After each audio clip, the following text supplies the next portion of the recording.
I wish I believed her when she first told me. I'll regret that decision for the rest of my life. Let me tell you my story. There was a little man in my room last night, and he says he's going to take me with him. I glanced up from my cereal in surprise and fixed Mabel, the light of my life, as well as my only daughter, with my best fatherly gaze. She giggles, showing her pearly white teeth. She's playing a game, I think to myself, and so I smile back at her before asking, "What kind of a man was in your room, and where does he plan on taking you?" She pours her own bowl of frosted flakes, spilling a few of them on the counter. "Well, he was about this tall," she says to me, motioning with her hands about 3 feet off the ground. "And he had a really funny looking face." I looked at her quizzically.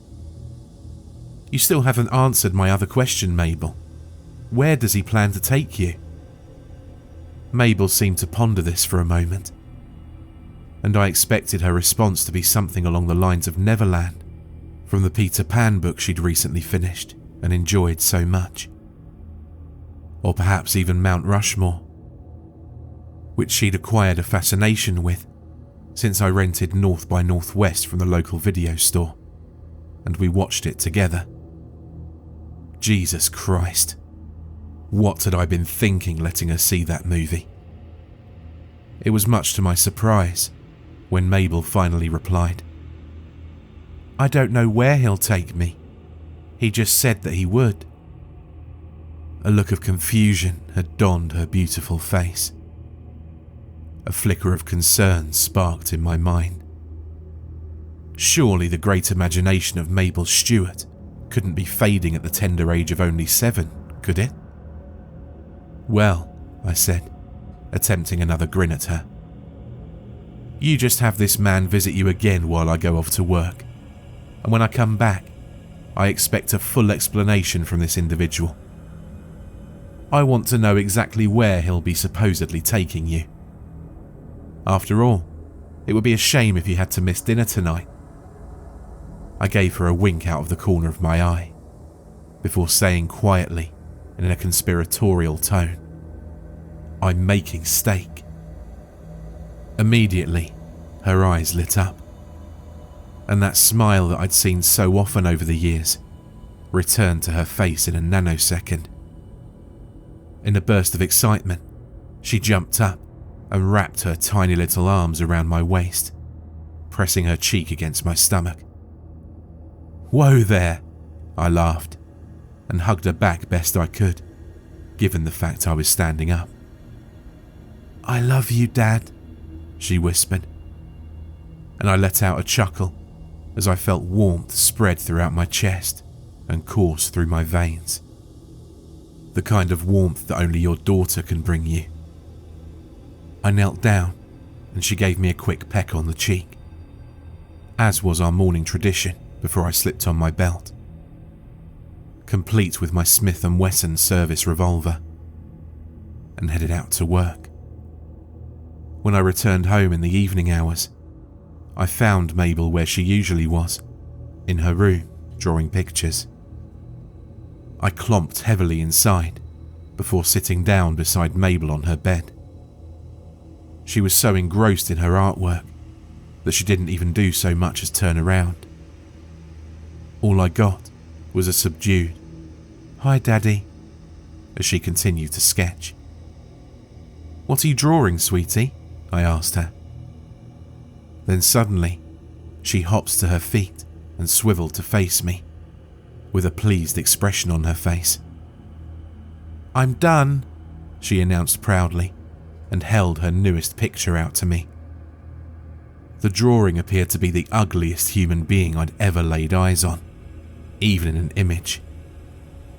His head was largely misshapen, and his eyes looked like someone had jammed a couple of huge black billiards into his head.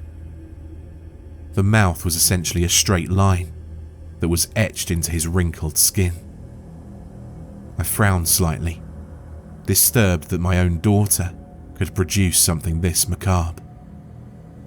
"Honey, what's this?" I asked, careful to keep any traces of disapproval out of my voice.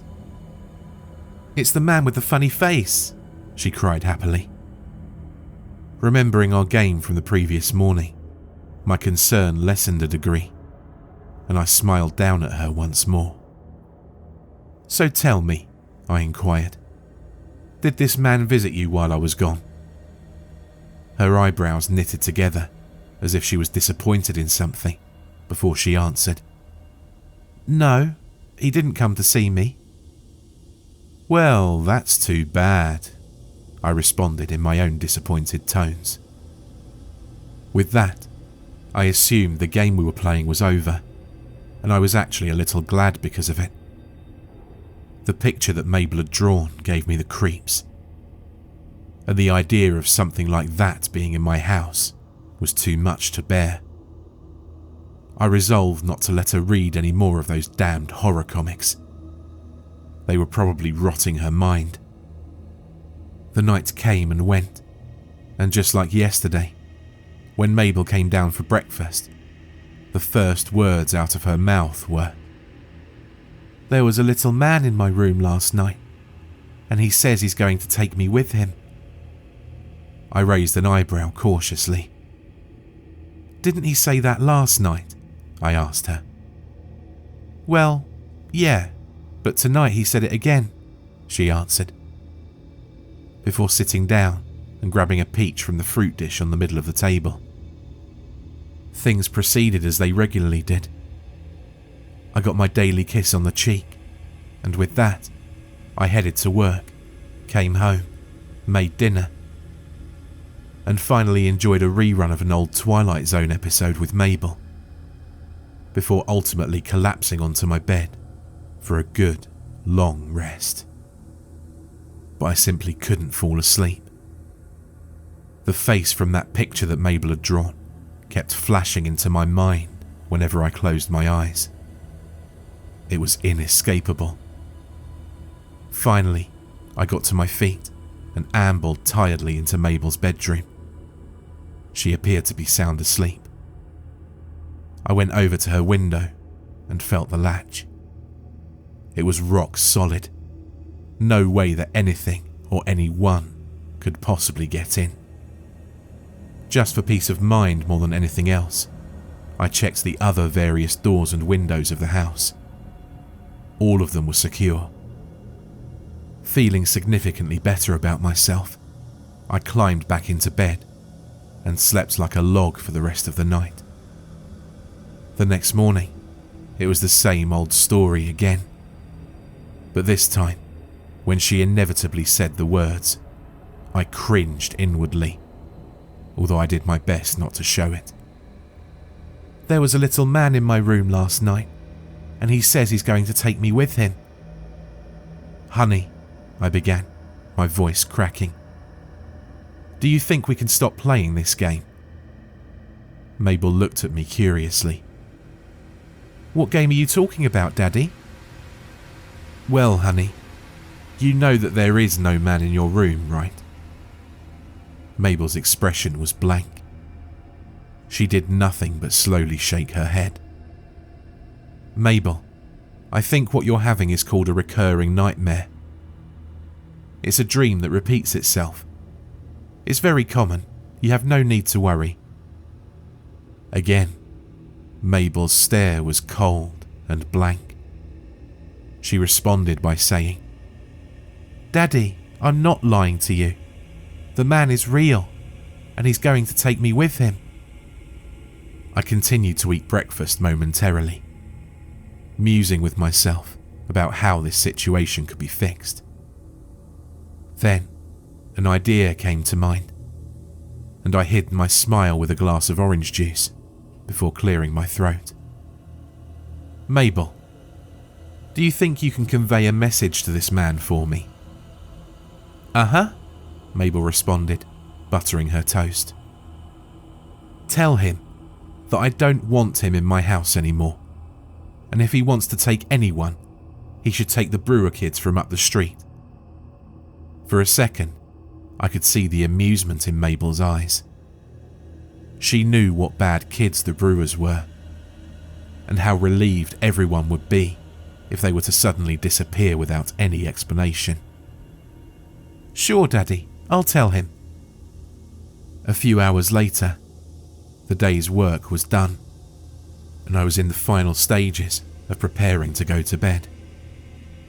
I walked over to my drawer, pulled it open, and took out my revolver. The leather holster was smooth and harboured no frays. I'd taken good care of it. I slid the gun out of its protective case and looked down at the shiny metal instrument of death. In all my years of police work in this fine town, I've never fired a single shot from this pistol. Twice I had to draw it, but nothing more. Sort of like how I never got the promotion to detective, regardless of how hard I'd worked to prove myself.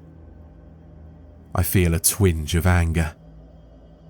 My boss shouldn't have been able to hold my life's ambition from me because I looked at his wife the wrong way. What was wrong with him? I forced the hate down. I shouldn't allow myself to be irate towards my boss, lest I do something I regret in the long run. Decidedly, I set my gun down on my nightstand and fall onto my bed. Call me what you will, but I just wouldn't feel comfortable without it in hand's reach for this particular night. When I woke up in the morning, everything was well. I'd gotten a good night's sleep without even a single interruption. I looked over at the pistol that lay on my nightstand and chuckled to myself. What a childish thing it was to put it there. I get to my feet and replace the gun in its proper location before making my way to the kitchen and beginning to make myself oatmeal.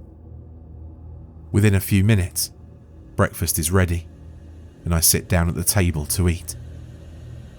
It's only when I'm halfway done with my meal that I realise that Mabel hadn't yet come down for her morning nourishment. "Mabel," I called. "Breakfast is ready. I made oatmeal." There was no response, which was strange, considering the fact that she loved oatmeal. I stood up and eyed the stairs suspiciously through the open door leading into the living room.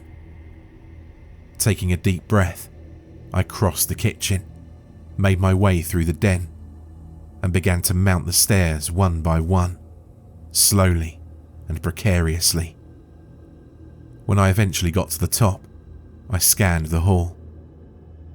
Mabel's door was slightly ajar, and I could make out a faint trace of her lavender wall that I'd painted myself, much to her delight. Suddenly, I wished I had my pistol at my hip. I kept imagining all of the bizarre and frightening things that could possibly be on the other side of that door. Perhaps holding my daughter hostage so she couldn't speak. Out of the depths of my own mind, I conjured the image of that picture that Mabel had drawn. Every instinct in my body was telling me that if I opened that door all the way, that thing would be there, and it would pounce on me, perhaps tearing out my throat with sharp white teeth that the line of its mouth had hidden so well. The logical part of my mind piped up. "You're being absolutely ridiculous, Scott. There's nothing on the other side of that door but your overslept daughter, and you damn well know it. Now, go over there and open that door." With tension building in my chest, like the cogs and springs being tightened in a clock, I took step by step forward until the door stood right in front of me. I placed my fingertips on the smooth wood and pushed gently. It opened slowly, with a maddening creak that made me want to clench my fists and grind my teeth. I walked inside the room and turned on the light. Mabel was nowhere to be seen. The sheets of her bed were jumbled and twisted, as if there had been a struggle. My breathing began to quicken as I observed the room. On the floor next to the bed, there were 10 scratches engraved onto the wood that went as long as 10 feet across the room, as if someone had been grabbed by their ankles and dragged from the comfort of their bed. And after that, there was a most personal fear rose within the recesses of my mind, and I stepped forward, looking down upon the object I'd just discovered on the floor. It was a fingernail, female by the looks of it, and no bigger than a sleeping pill. After that, there was a little bit of blood, and the trail ended at the second-story window, which was wide open. A cold breeze wafted in, and the tears that stood in my eyes came cascading down as I collapsed against the floor in shock, weeping for the loss of my daughter. How had I not seen this coming? The little man with the funny face that came into her room every night was probably a kidnapper wearing some sort of disguise. And I, of all people in the world, a police officer, had been too much of an idiot to notice or think anything of it. And now, my little girl was gone. She'd been kidnapped. But by who and how? The doors and windows were firmly locked. How could anyone possibly get in? How could something like this occur? The questions whirled around in my mind. There was only one thing to be done. I went to work. I started the only place I knew where, Mabel's bedroom. I took out my camera from the storage room in the downstairs basement before beginning my investigation. I took picture after picture of every last inch of the crime scene. Not a single detail was missed. I examined the angle of the fingernail I'd found on the floor. It would appear that Mabel had actually made a good effort to ground herself in. One more tug from her assailant, and the nail was bent back until it snapped completely and was left there. Having a fingernail come off is a very painful ordeal. When I was no less than 12 years old, my large toenail had become ingrown and infected. I was forced to pull it out completely so a new one could grow. The pain had been absolutely unbearable. I howled in anguish as the pliers did their dirty work, and when it came out, I'd immediately submerged my entire foot in ice water. To imagine Mabel having to go through something in any way similar to that was gut-wrenching to me. How did I not hear her scream? Excruciation such as that was usually, if not always, accompanied by screaming.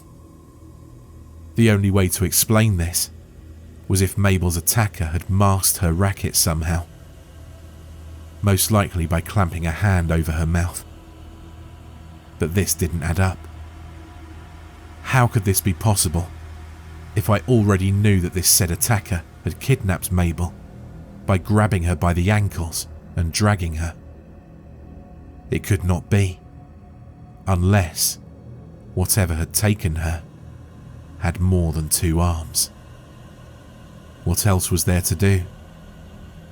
A sudden idea came to mind, and I quickly ran downstairs and grabbed the materials I needed from my work drawer. I'd bought these items online in the hopes that I'd need them for my job as a detective, a job which I never got. When I went back upstairs, I began to dust for fingerprints. I must have done every square inch of that bedroom, from the window to the bedposts. Much to my disappointment, there was nothing of any interest. All the fingerprints that were in the room belonged to Mabel herself. I scowled. What an idiot I was being. Did I really think for a moment that a man or thing sadistic enough to kidnap a child from the arms of their loving parent would let me off with something as easy as fingerprints? In my frustration, I threw my brush across the room before racking my brains on what to do next. The roof. I checked the roof for any indications that could help me to solve this mystery. Unsteadily, I pushed myself out of the second-story window and lowered my body onto the top of the house. The first thing I was able to tell was that the shingles had been kicked loose. I followed a path of cluttered shingles until I found myself looking over the edge of my roof. Below, there's an arbour that I'd bought for the grapevines that had a tendency to grow near our porch. Now, it's clear to me how someone could easily get up here. But the issue on the windows being locked still remained. I went back into the house through my window. If I could keep tracking the trail that I'd found, maybe I'd be able to get at least an idea of where my daughter was being held, if she was alive at all. Again, a wrench is thrown in my stomach, and the hot tears return to my cheeks, cutting tracks down my aging face. The mere thought of losing my only daughter seems impossible to me. But I'd lost my wife and son, hadn't I? Memories came back in a rushing flood as I remember the last time I ever saw my spouse. It was a rainy Wednesday morning, and Ellen said to me she was going grocery shopping. I kissed her goodbye a final time, and she'd never come back. I later learned that she'd driven down to Florida and married a successful businessman.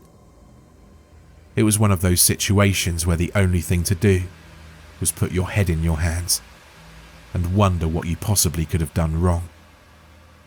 Then, when you were all out of tears to shed, and you couldn't think of any possible reason why these unfortunate events had occurred, the only option was to move forward, like they'd never happened in the first place. Gerald was my 10-year-old son. My wife had left him with me and Mabel. Gerald and a friend of his, Richie Parker, were spending the day near a river. Richie had bet him 3 shiny silver dollars that he couldn't swim to the sandbar at the middle of the river and back. Gerald didn't know the first thing about swimming, but those dollars were terribly convincing, and he decided to push his luck. It didn't take him very long to drown. I let Mabel stay home from the funeral. I didn't want her to be exposed to anything that could potentially upset her. This was probably ridiculous, since she was only 3 years old at the time and incapable of understanding what was happening. But I did it all the same, for her welfare. The day I attended that service, as I looked down upon the face of my dead son, I made myself a promise that I knew I would do anything to keep. I would not let Mabel slip from my fingers the way I'd allowed both Ellen and Gerald to do. I'd keep her close and never allow her to be put in any sort of danger. Did this make me an overprotective parent at times? Yes, I suppose it did. But it was worth it to keep Mabel safe. Now look where I am. She's been kidnapped, perhaps dead, and I couldn't so much as get to my feet and face it like a man. I refused to even entertain the notion that she could possibly be dead. No, she was alive. Probably not well, but alive all the same, and I had to find her. I strap on my police belt before making my way out the front door of the house. Viewing the arbour, which I'd always thought beautiful, with a new hate, before beginning to search for any kind of clue that could set me on Mabel's trail. When I got to the outer perimeter of my property, I find something. It was a torn piece of pink pajama fabric. Ahead of me were the woods which I'd always warned her never to go in without me being there. Taking a deep breath, I descend into the semi-darkness that the thick canopy of leaves above provides. I'm always bent over, looking closely on the ground for anything of significance. I'm able to follow a trail of leads through the woods. It isn't easy, and sometimes I wonder if I'm going the right way at all. But it's all I've really got to go on. There's a misshapen footprint of something here, a dribble of blood on a leaf there, and a broken branch every once in a while. This would be a lot easier if I had bloodhounds, I think to myself. And I consider the possibility of having the station rent me out a couple of dogs. I'd call the station when I got back and report Mabel kidnapped. That is, if I could find nothing more myself. Only once did I find a footprint that was fully visible, but even then, it seemed marred, almost distorted in a way. The shape of the foot was oddly curved, and it had 3 toes instead of 5. I dismissed it as there being a scuffle of some sort, and snapped a picture with my camera before moving on. An entire hour passed by, with me slowly but steadily tracking the signs that I'd found as I went deeper and deeper into the wilderness of the woods. Every time I began to lose confidence, a memory resurfaced in my mind. I was 10 years old, and my dad was taking me hunting in the woods for the first time. I was very excited. This was something I'd been looking forward to for quite a long while. My father dressed me in heavy camouflage, to the point where I felt like I'd fall down if I tried to take a step. He then thrust a rifle into my bundled arms and explained to me the basics of gun safety. I could barely hear him through the cap that was pulled tightly over my ears, but that was all fine. I'd shot guns over at my friend's house, and I knew what to do and what not to do anyway. And with that, we were off. He and I trudged into the tightly interwoven trees to find ourselves a buck to shoot.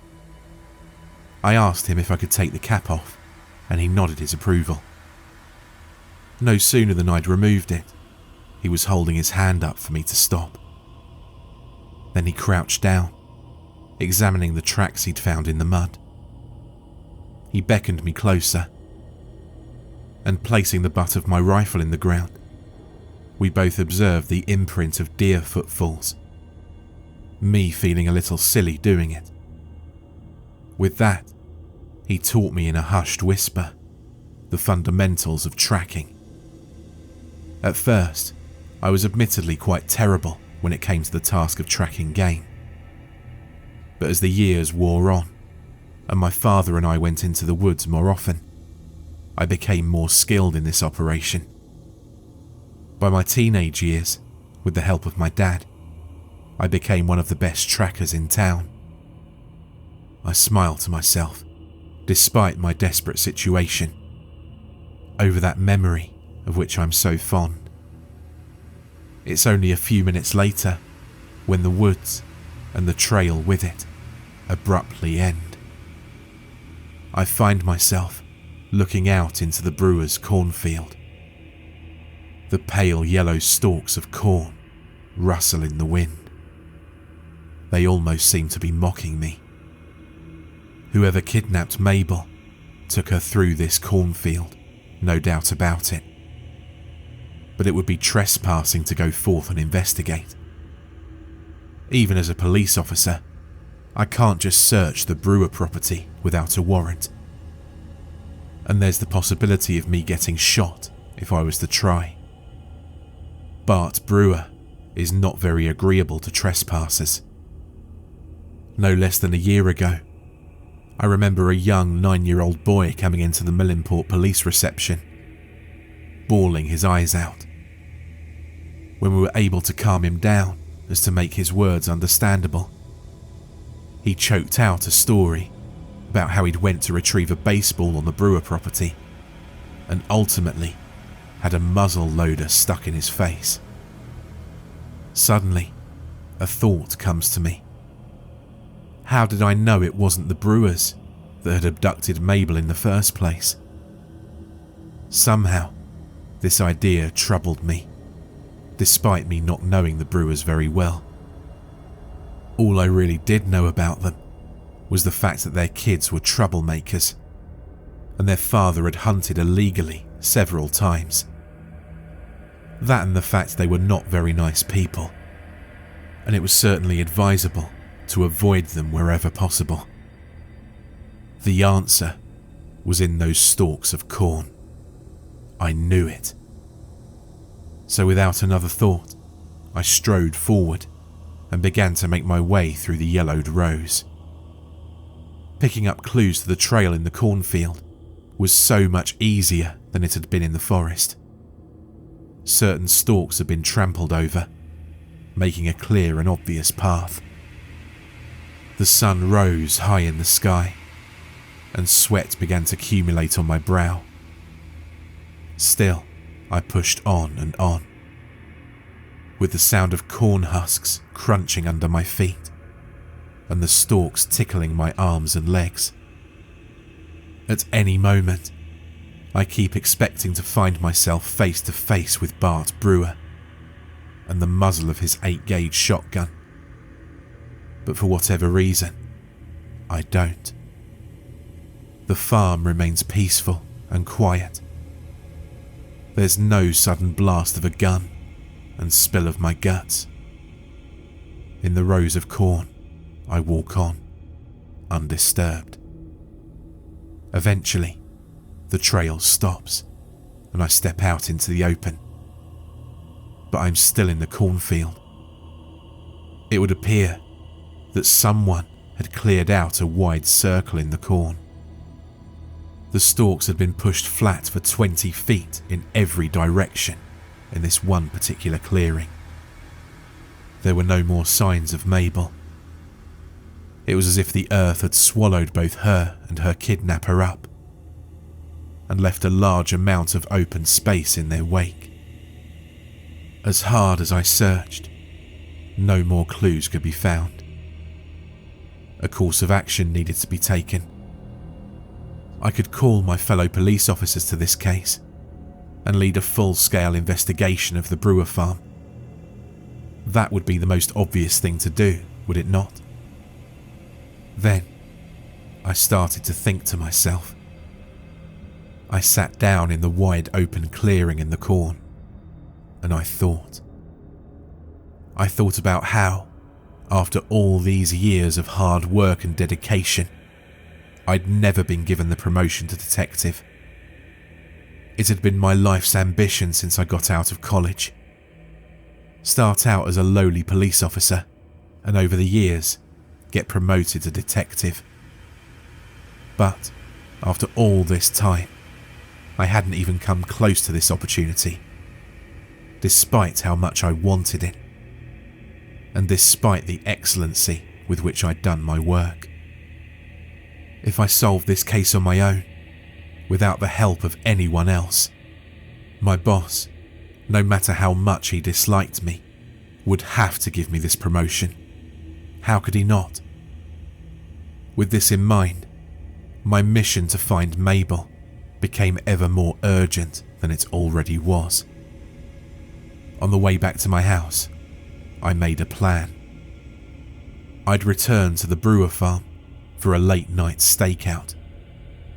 Anything suspicious would be captured with photographic evidence. When it's exactly 10 o'clock and the sun has disappeared behind the vast horizon, I set out from my house to do what I must. I park my car on a ledge overlooking the Brewer farm. The only thing left to do is wait. The hours crawl by with no sign of activity. I often find myself thinking this is pointless and I should just turn around and go home to get a good night's sleep. Then maybe in the morning I can call the rest of the department and have them sort this out with me. Hopelessness nearly overcame me. Who cared if I didn't make detective? Wasn't this all pointless anyway? What were the chances of me finding Mabel on my own? Slim to none, probably. I was wasting my time. And maybe the consequences of me not telling them could be even greater. What if I had my badge revoked for not reporting a serious crime? What if Mabel was already dead? And if I hadn't just called the police department, she might still be alive. The indecision of what to do is unbearable. I eventually decided that if nothing's to happen in the next 5 minutes, I should leave and call the police station as soon as possible. I glanced down at my watch. It's exactly 2:37 a.m.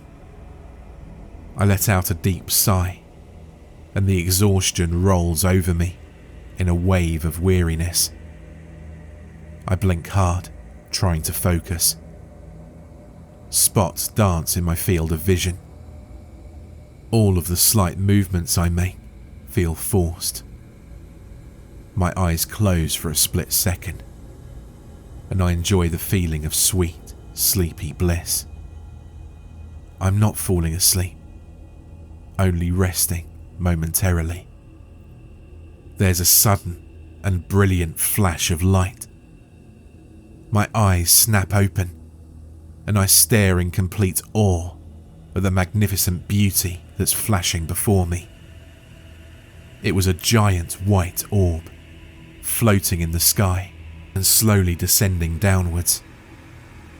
It's spinning very fast and sending fragments of every colour I've ever seen in every direction, as well as colours that I'd never even seen before. It was a total shock to my brain, since I'd never registered something of a colour that was not natural. I could almost feel the waves that this thing was sending out as it spun, slowly descending downward until, with a rustle of the stalks, it lands in the middle of the Brewer cornfield, instantaneously flattening a wide patch of the crop in a wide diameter. I can only look on in a sort of fascination. This is something supernatural. Something. The words come to me in a flash. This is something extraterrestrial. I've just witnessed an unidentified flying object touch down on the land of Earth. Wonder overcomes every emotion that I've built up within me. Could I be the first human being to ever see something of this nature up close? That's when I feel it. From deep within myself, there's a sudden, overwhelming urge to get out of my car and walk into this rotating essence of energy. Walk into the light, Scott.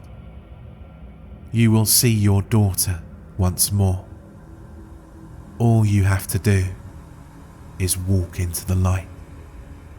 You will know every pleasure that man has ever seen. Just take a step out of your car and walk into the light. I jumped when I heard the voice, and for a moment I looked around in my car, convinced that someone was there with me. Then I realized the voice I heard was inside my head, but it wasn't my own. As if someone was forcing their way into my skull and placing their thoughts there. Subliminal verses might be a good way to put it. The light, Scott. Walk into the light. That voice shouldn't be there. but it's so convincing, so comforting. I feel my hand reaching for the lock of the car door, but at the last second, I stop myself. I shut my eyes tight, trying to block out the voices in my mind. Now I understand how the little man got into Mabel's room. She probably let it in. I also understand why I didn't have an encounter with old man Brewer or any of his family when I trespassed on his cornfield. They probably went into the light too. Scott, all you have to do is walk into the light. My blood pulses rapidly as I engage in a mental battle which I know I can't win. Scott, it's useless to resist. Walk into the light. For minutes on end, I fight the probe of thought that's trying to make me do what is sure to get me maimed, killed, or worse. These bastards, whoever they are, kidnapped Mabel. Why should I listen to them? The only way Mabel will be freed is to come to us, Scott. Join us, Scott. They would never let Mabel go as long as I stayed here. The realization of how dire my circumstances were hit me hard. I think fast, trying to come up with a way to outsmart this alien force. But nothing comes. I don't know if it was those creatures using my own brain against me, or just the sheer urgency of the situation. But for whatever reason, I can speculate no other option, except for the one those things had already laid out for me. Scott, the light. You have to walk into the light. After no less than a few seconds' contemplation, my hand once again goes to the lock. Not of the will of those beings that live in the light, but of my own free will. I open the car door slowly and get out. I walk down the ledge precariously, taking every free second that I can. This isn't something that I want to do, but something that I have to do, for Mabel. I take step after step, getting close to the cornfield now, all the time focused on the light. The allure of it is more than physical. It's a mental magnet that attracts all who are near. In no less than a minute, I'm pushing my way through the tall stalks of corn. Bright beams shoot through the field, and as I get nearer and nearer, it seems I'll be blinded. 10 feet away now. I stop for a second, my legs trembling, before forcing myself to continue. Finally, I stand at the edge of the clearing, looking into the pulsating mass of vivid intensity. I can feel the very ground below me, vibrating with its power. I scream Mabel's name as loud as I can. I see an outline of her tiny form, stumbling out of the light. It appears to stick to her skin like liquid, until she pulls herself free of it completely. My heart's hammering in my chest. I'm almost afraid that Mabel won't be able to hear me. I call out her name again, and she seems to see me for the first time. She runs into my arms, and I pick her up in a giant hug and swing her around. Mabel, I sob, holding her close and crying into her shoulder. Mabel clings to me like I'm the last person on earth, holding me tighter than she ever has. She's actually shaking a bit all over, as if it was freezing cold. I rub her back comfortingly. Daddy. Her voice is weak. "Daddy, you have to go back. They did terrible things to me. I barely survived. I don't want you to get hurt like I did."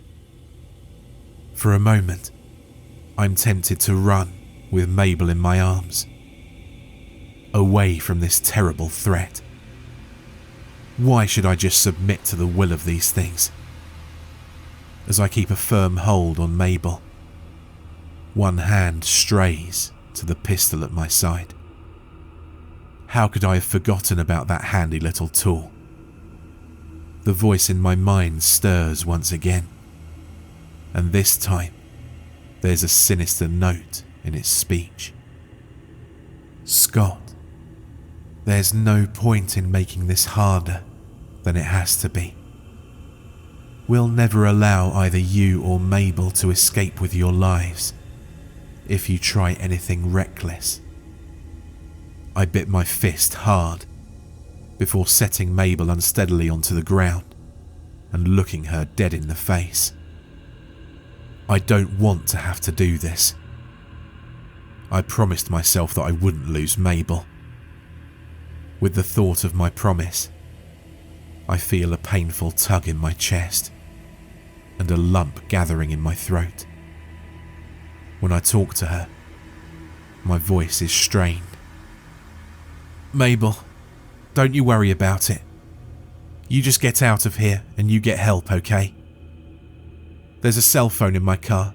You just call the police, okay? You know the number, right?" Tears begin to stream down her cheeks. When she responds, her voice is thick and layered with grief. "Daddy, please don't do this to me, please. I don't want to live without you." I use my thumb to wipe her tears before saying to her, "Please don't cry, Mabel. It hurts me to see you cry. Just know that whatever happens, I'll be safe as long as you're safe, okay?" It was a lie, and we both knew it. But Mabel just nodded her head. Despite my words, her weeping hasn't subsided. I set Mabel down on the ground. She's breathing hard and deep. I looked into her deep blue eyes for one last time, the multicoloured lights reflecting in her pupils. Then, with a break of my heart, I yell as loud as I can. "Go, Mabel! Run for the car!" She takes off running in the direction that I point. Then, I stand and face the light. It doesn't matter what is about to come. What matters is that Mabel is safe. I walk into the light. For more terrifying creepypasta horror stories, check out the playlist or the video on screen.